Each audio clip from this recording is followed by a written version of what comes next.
Holy Dokley October Tag Challenge, Day 13. What was the best opportunity you've ever received? I've never received any really good opportunities in my life. Um, Other than I think just after high school, I could have gone and to Africa to build schools for 2 years, and I really think I should have gone because I think it would have been life changing.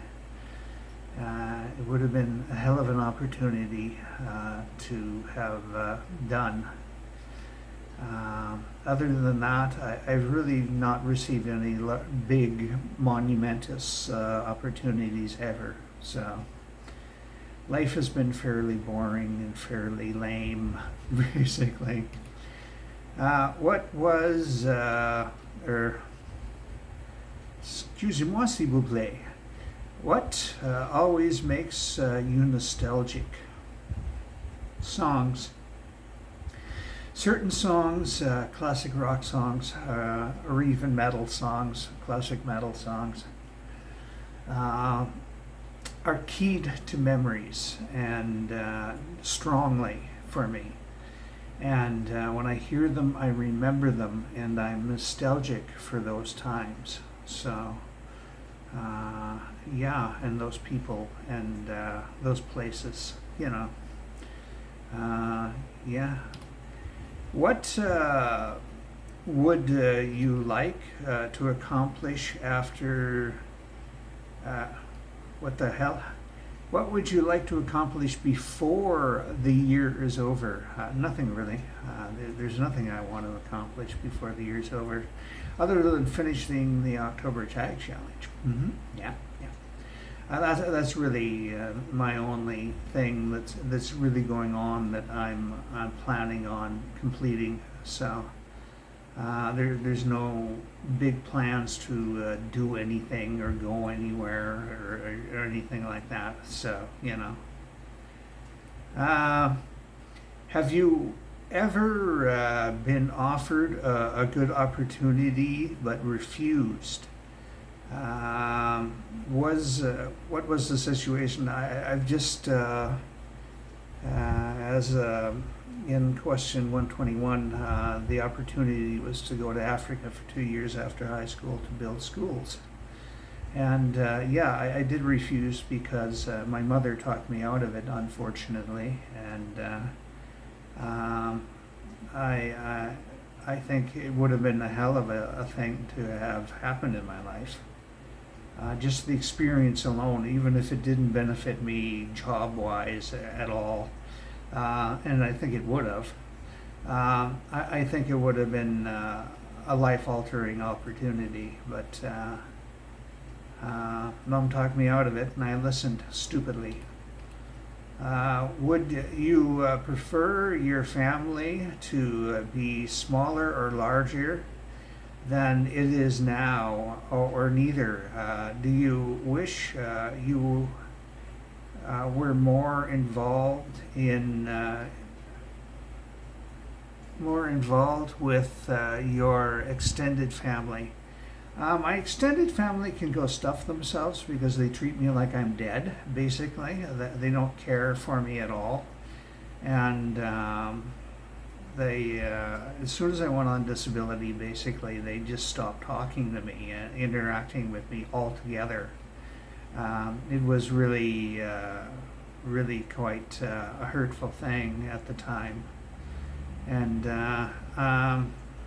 although I've forgiven them for it, I'll never forget it, and I'll never want to be anything to do with them or have anything to do with them ever again. So,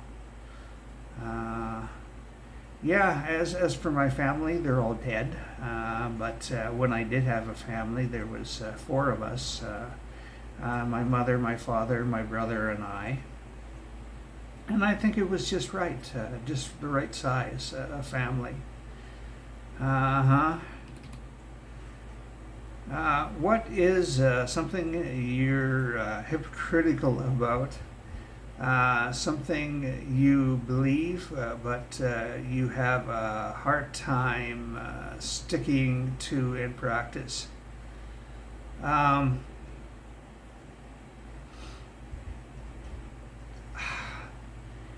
you know, there's nothing coming to mind, although to slightly alter the variables here.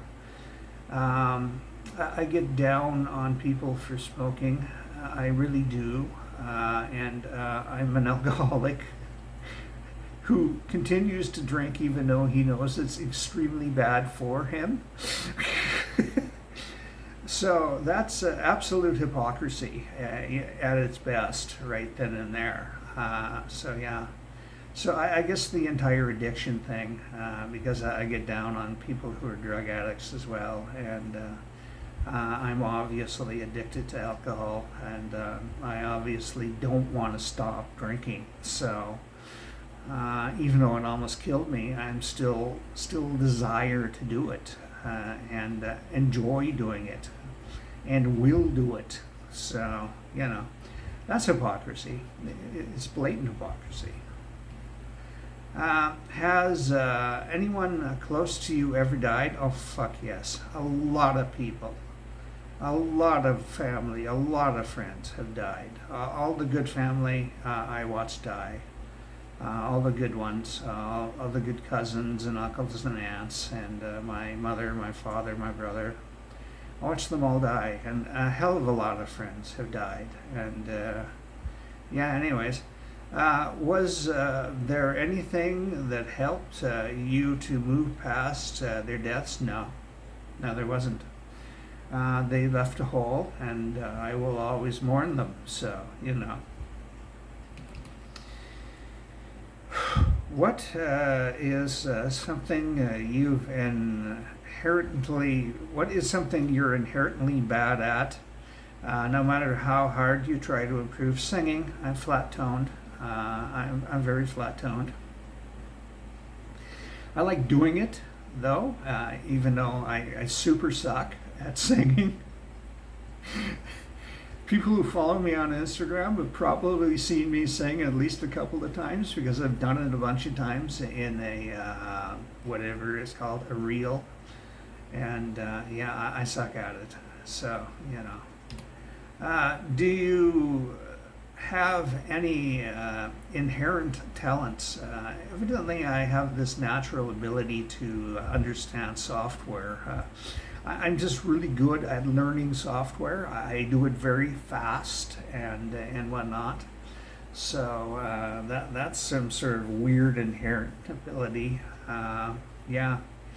As well, I see patterns very easily when I'm looking at things, data or objects or whatever.